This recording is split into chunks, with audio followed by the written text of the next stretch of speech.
मैले बनाएँ everyone. How nice. यो प्लास्टिक पर्छ, प्लास्टिकलाई म निकाल्छु।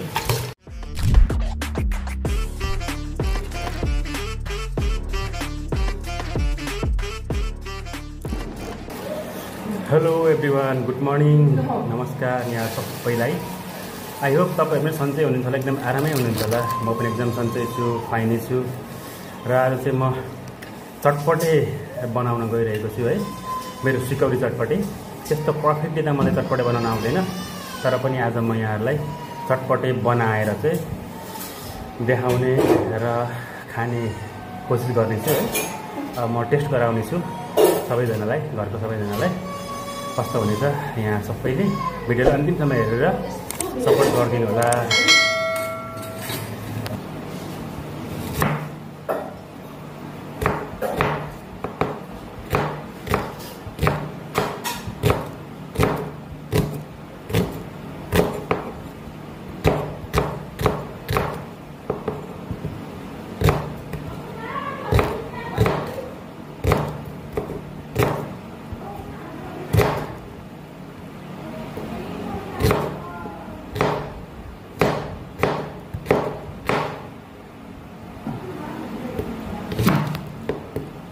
म चाहिँ चटपटेको लागि यहाँ प्याज टमेटो काट्न सिक्दैछु।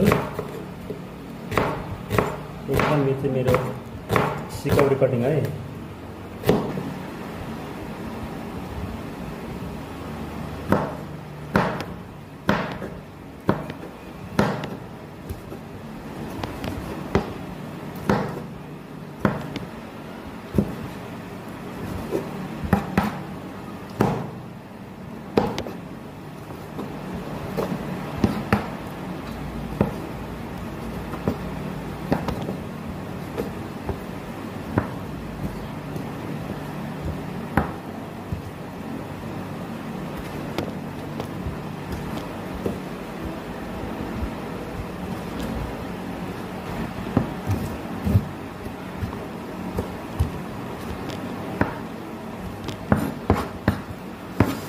मैले टोमेटोलाई पनि काटिसकेँ, अब यसलाई पनि म भाँडामा लाउँछु।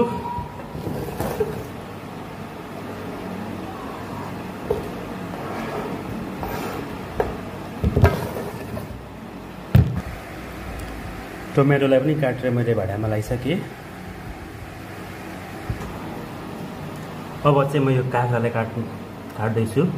यो काँक्राको चाहिँ यो बाहिरको यो बोक्राहरू अलिकति पुरानो अथवा यो दाग परेकोले गर्दाखेरि यो हरियो बोक्रालाई चाहिँ म फाल्दैछु।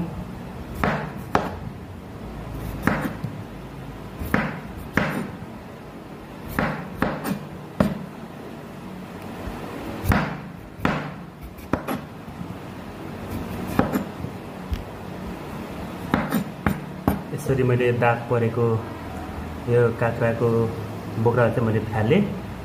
अब यसलाई म काट्छु।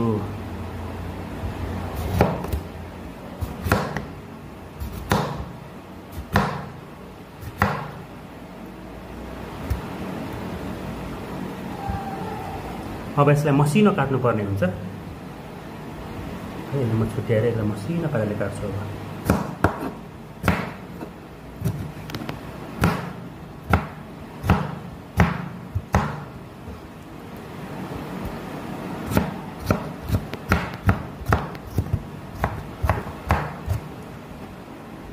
अब मग मिठो बास्ना आइरहेछ है काँक्राको। एकदम पहाडी काँक्रा हो, पहाडबाट आएको हो यो काँक्रा। मैले यो काँक्रालाई खासै मसिनो त काट्न सकिनँ, तर हाम्रो छोरा मान्छेहरूको कटिङ यत्तिको चाहिँ खान सकिन्छ, यत्तिकै चटपटेमा लाउन सकिन्छ भन्ने मलाई महसुस भयो। त्यही भएर अब म यो भाँडामा लाउँदैछु यसलाई पनि।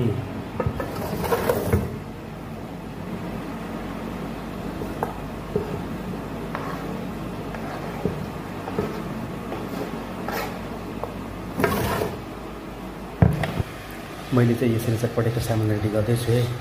प्याज, टोमेटो र काँक्रालाई काटेर मैले भाँडामा लगाइसकेँ। अब म खुर्सानीलाई काट्छु, त्यसै गरी अन्य सामानहरू लाउँदै जानेछु। हेर्दै गर्नु होला मेरो चटपटे भने कस्तो हुन्छ र कतिको टेस्टी हुनेछ। मैले खुर्सानी ल्याएको छु है, यो 5 भेडी खुर्सानी ल्याएको छु है। अब हामी केही ठुलो जन भएकोले गर्दाखेरि मैले 5 वटा खुर्सानी लगाउने निर्णय गरेँ। अब खुर्सानीलाई म काट्छु।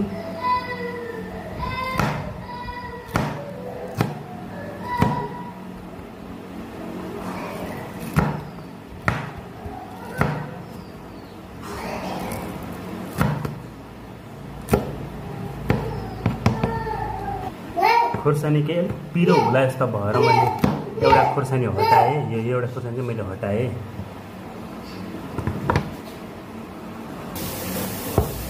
यो चाहिँ पहाडको एकदम लोकल खुर्सानी भएकोले गर्दाखेरि काट्दा पनि एकदम पिरो गन्ध आइरहेको छ।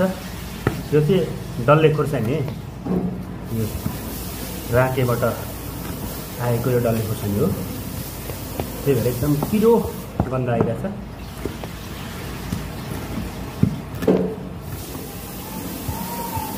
यसलाई पनि मैले भर्खर काटेर सिद्धाएँ। यसलाई पनि म भाँडामा लाउनेछु।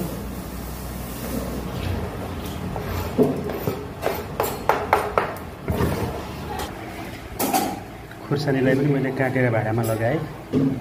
चटपटेको सामानहरू लगभग अब रेडी हुँदैछ।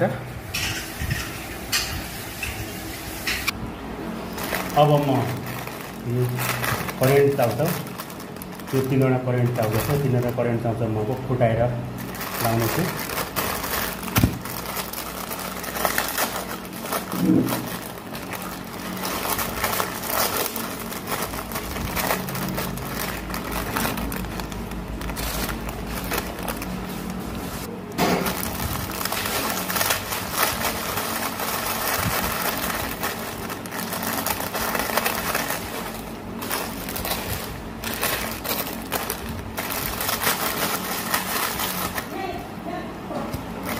मैले मसलाहरू निकालेँ।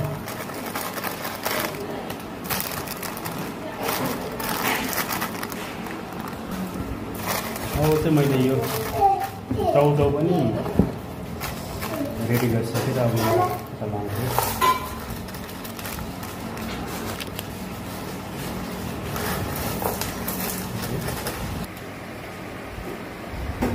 चाउचाउ पनि मैले लगाइसकेँ।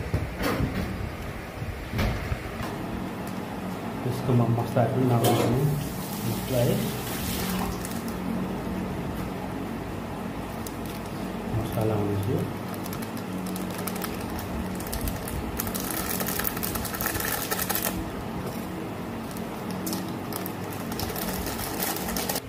अब यिनीहरूलाई म घोलिदिन्छु।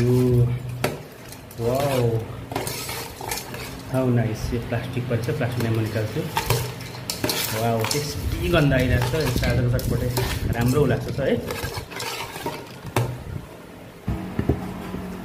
मैले कागती पनि ल्याएँ है, यो फ्रिजमा राखेको हो।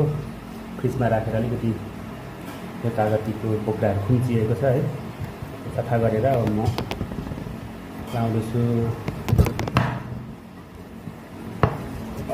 अमिलो काटेर हो, तर यो हतियार खासै राम्रो लागिरहेको छैन।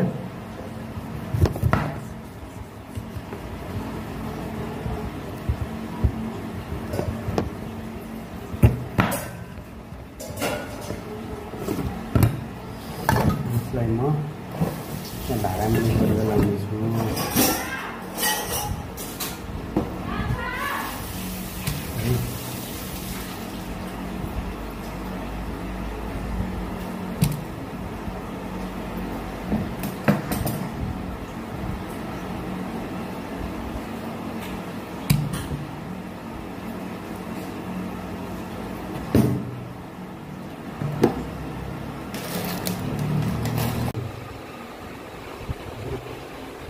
अब म नुन लाउन गइरहेको छु नि, कति हुन्छ स्केल लगाएर नुन लाउँछु है। लगभग यति नुनले पुग्छ कि भन्ने हो है। अब म अजिना पनि लाउँदैछु। अजिना है,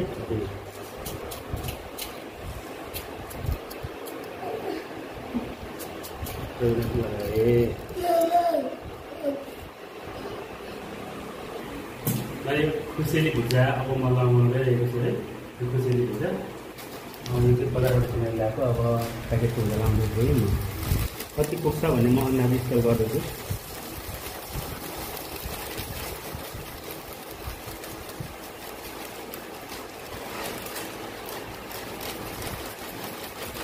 यति लगाएँ। अब म यसलाई घोलिदिन्छु। हामी चाहिँ 7 जना जन भएकोले गर्दाखेरि यतिले पुग्छ जस्तो लाग्यो मलाई चाहिँ होइन। एक खाजाको रूपमा खाने हो। अब साँझको टाइम पनि हुँदैछ। अब हामी यसलाई बनाएर खानेछौँ र म घोल्न गइरहेको छु र घोल्दैछु है। ल है साथी हो, अब यत्तिको चाहिँ चटपटी मैले बनाएँ है एभ्रिवान। अब हामी यसलाई खानेछौँ। बब्बाल भयो है, सिकौरी भए पनि बब्बाल भयो। अब यत्तिको भएछ हेर्नुहोस् है, यत्तिको म चाख्छु यसलाई। अब कस्तो छ है, चाख्छु म, टेस्ट गर्छु है त।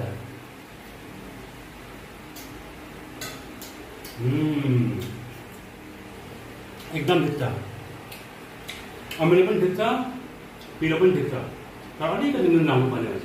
फर्स्ट टाइम बनाएकोले गर्दा होला कन्फ्युज भयो। र अब चाहिँ हामी यसलाई खानेछौँ। यसरी म चाहिँ अब भाग लाउँदैछु। अब हामी खानेछौँ है। बाँकी यतिजना बाहिर हुनुहुन्छ, उहाँहरूलाई राखिदिने हो। भरे ओसिएको भए पनि उहाँहरू चटपटे लबर भएकोले गर्दाखेरि भरे आएर उहाँहरूले खानुहुन्छ। अब खानेछु। ल म चाहिँ अब मैले बनाएको चटपटे खाने भए।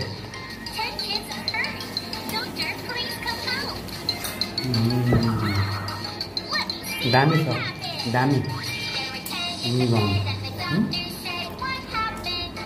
सिकौरी भयो भने एकदम टेस्टी, एकदम डिलिसियस है। मेरो भिडियोलाई पनि हेरिदिनु होला। फाइलिङ ब्लगलाई लाइक, कमेन्ट, सेयर र च्यानलमा सब्सक्राइब पनि गरिदिनु होला। अर्को भिडियोमा भेटौँला। By by.